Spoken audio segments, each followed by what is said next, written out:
আমাদের যারা সাংবাদিকরা আছেন সমাজের দর্পণ হিসেবে, সাংবাদিকতা যেন সবসময় আসলে জনকল্যাণে হয়, সাংবাদিকতা যেন বস্তুনিষ্ঠ হয়, সাংবাদিকতা যেন সমাজের অসঙ্গতি দূর করার জন্য হয়। আমরা এমন সাংবাদিকতা করব না যেখানে অন্য কেউ দেখবে যে এটা সাংবাদিকতার বদলে স্বার্থসিদ্ধি হচ্ছে, নিজের কাজ হচ্ছে এবং আলটিমেটলি সাংবাদিকতার যে মূলনীতি সেটা ভুলুণ্ঠিত হচ্ছে। সাংবাদিকতাকে আমি পেশার চেয়ে একটা ব্রত মনে করি। তো আমাদের যারা সাংবাদিক আছেন আপনারা সেই ব্রতে ব্রতী হবেন। পিরোজপুরে ভুইফোর অনেক সংগঠনই বিভিন্ন সময় বিভিন্ন জায়গায় এবার তারা দাবি করে। আশা করি আমরা সকলে ঐক্যমত থাকতে পারি, পিরোজপুরে সুন্দর এই শহরটি আর সুন্দর হবে। ইফতার পার্টির নামে যদি সাংবাদিক সমাজের মতো এরকম একটা পবিত্র জায়গা থেকে আর ইফতারের মতো একটা পবিত্র অনুষ্ঠানকে কেন্দ্র করে যে আলোচনা, এটা আমাদের পিরোজপুরবাসীর জন্য অত্যন্ত লজ্জা।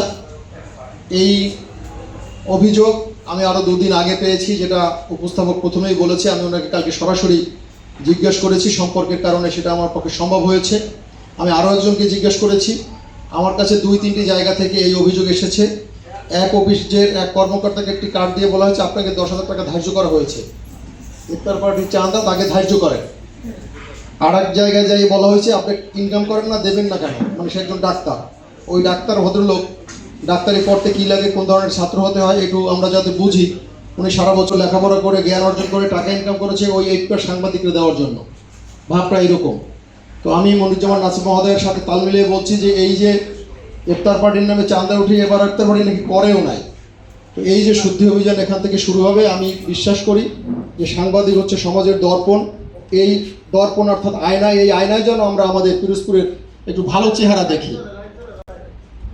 এটা খুবই লজ্জার বিষয় যে সাংবাদিকের ব্যানারটি ব্যবহার করা হয়েছে। আমি ঢাকায় ফোন করেছিলাম সাংবাদিক সম্প্রদায়ের যে আমাদের ভাইদের সাথে সম্পর্ক আছে, ওনারা বলছে এই নামে কোনো সাংবাদিক সংগঠন বাংলাদেশে নাই।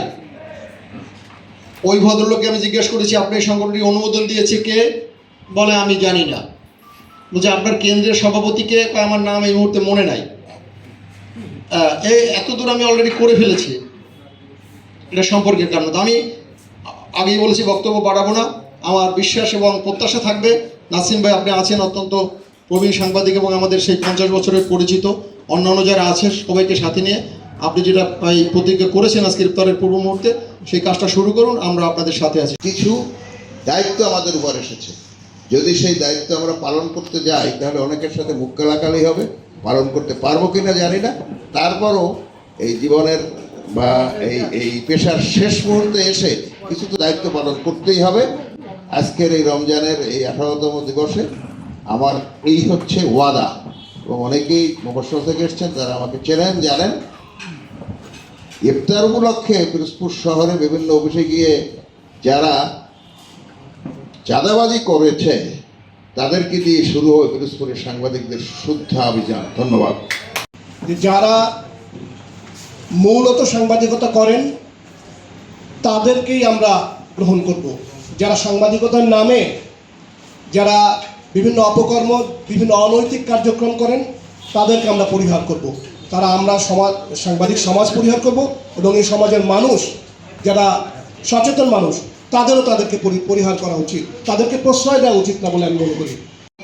তো বিভিন্ন সময় বিভিন্ন পেশাগত কাজে হয়তো এরকম একত্রিত হওয়া হয় না, যার ফলেই হচ্ছে আজকের এই ইফতার মাহফিল। সবাইকে আপনি হায়াতে তয়্যিবা দান করে দিন। আল্লাহ যাদের পিতামাতা বেঁচে, আল্লাহ বিশেষ করে আপনি তাকিয়ে দেখেন পিরোজপুরের বিশেষ ওলামায়ে ইকরাম সহ মাওলা বিশেষ ব্যক্তি, তাদের এই খেদমতকে আপনি কবুল মঞ্জুর করে নিন। আল্লাহ তাদের কণ্ঠ এবং তাদের কলম যেন সত্যের পথে চলে মাওলা, চালানোর ব্যবস্থা করে দিন। আল্লাহ তাদের এই কণ্ঠ কলম যেন কানাজাতের ওসিলা হিসাবে কিয়ামতের দিন প্রেস ক্লাব সহ অন্যান্য যারা আছে মাওলা সকলের নেক হায়াত আপনি দান করে দিন।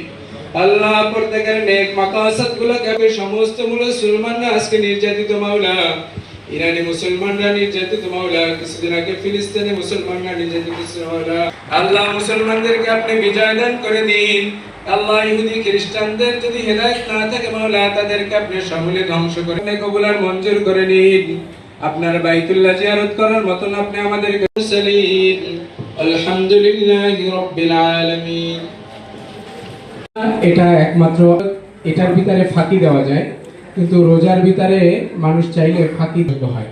তো সেই রোজা অবস্থায় আমরা ইফতারির সামনে নিয়ে দোয়া কবুলের মুহূর্তে আমরা সবাই বসেছি। আমরা সবাই সকলে সাল্লাল্লাহু আলাইহি ওয়া আলা আলিহি ওয়া আসহাবিহি ওয়া বারাকা ওয়া সাল্লাম।